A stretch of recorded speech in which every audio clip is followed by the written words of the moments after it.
नाशिकमधल्या नामांकित आयटी कंपनीतील धर्मांतर प्रकरणी एक अपडेट आहे। प्रकरणाचा केंद्रीय यंत्रणांकडून तपास होण्याची शक्यता आहे। एनआयए एटीएस सोबतच सीबीआय कडून देखील चौकशी होण्याची शक्यता वर्तवली जाते।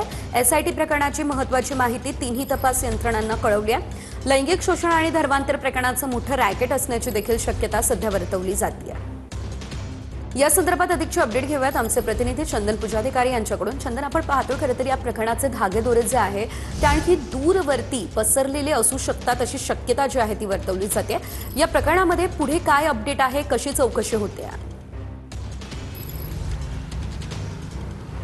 निश्चितपणे सेजल, आपण बघितलं खरं तर काल याच्यामध्ये एक मोठं अपडेट असं आलं की या संपूर्ण प्रकरणामधली जी कंपनीची HR आहे तिला देखील ATSनं माफ करा तिला देखील SITनं ताब्यात घेतलं, तिला देखील कोर्टात हजर करण्यात आलं आणि तिला आता या ठिकाणी 3 दिवसांची पोलीस कोठडी मिळालेली आहे। दरम्यान इतर जे 6 आरोपी आहेत त्यांना आता न्यायालयीन कोठडी मिळालेली जरी असली तरी SIT पुन्हा एकदा दुसऱ्या तपासासाठी त्यांना ताब्यात घेऊ शकते। मात्र या संपूर्ण प्रकरणाचं गांभीर्य लक्षात घेऊन, याची व्याप्ती लक्षात घेऊन आता NIA किंवा ATSच्या माध्यमातून देखील या सगळ्या आरोपींचा तपास होऊ शकतो आणि त्यासाठी SITनं आता या सगळ्या संस्थांशी देखील चर्चा केलेली आहे, त्यांना या प्रकरणाची माहिती दिलेली आहे। त्याच्यामुळे फक्त आता SITच नाही तर या संपूर्ण प्रकरणाचं एकूणच सगळं जे प्रकरण उघडकीस आणण्यासाठी, याचे धागेदोरे शोधण्यासाठी, याच्यामध्ये कोण कोण आणखी लोक सहभागी आहेत का, काही इंटरनॅशनल याचे कनेक्शन्स आहेत का, याचा शोध घेण्यासाठी आता NIA आणि ATS यांच्यामार्फत देखील या संशयितांचा तपास घेतला जाऊ शकतो अशी देखील माहिती आहे। त्याच्यामुळे येणाऱ्या काळामध्ये या सगळ्या प्रकरणाची व्याप्ती वाढणार आहे आणि त्या तपास यंत्रणांना देखील कदाचित या आरोपींचा या ठिकाणी ताबा घ्यावा लागणार आहे। त्याच्यामुळे आता या प्रकरणामध्ये NIA आणि ATS जर सहभागी झाले तर नेमकं याच्यामध्ये आणखी मोठं जे प्रकरण आहे ते उघडकीस येऊ शकतं। सेजल, निश्चितच धन्यवाद तुम्ही दिलेल्या सर्व सविस्तर अपडेटसाठी।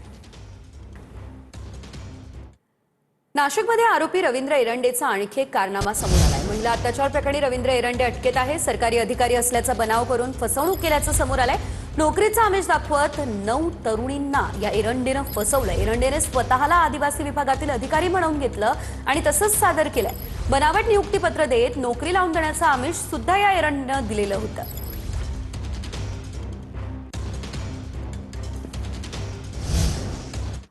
तर दुसरीकडे भोंदू अशोक खरात या प्रकरणामध्ये धक्कादायक ट्विस्ट आलेला आहे। सुनेत्रा पवार यांच्या जीवाला चाकणकरांकडून धोका आहे अशी तक्रार देण्यात आली आहे। बीडमधल्या एका व्यक्तीकडून SITला ही तक्रार देण्यात आली। SIT कडून तक्रारीची पडताळणी होण्याची देखील शक्यता आहे। खोडसाळपणे तक्रार केल्याचा देखील संशय व्यक्त केला जातोय। सूत्रांनी ही महत्त्वाची माहिती दिली आहे।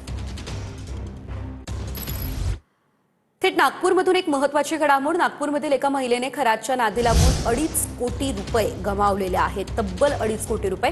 पदोन्नतीसाठी खरातने एजंटच्या माध्यमातून 2.5 कोटी घेतले। निरंजन नावाच्या एजंट मार्फत खरातने महिलेची फसवणूक केली असल्याची देखील माहिती मिळते आहे।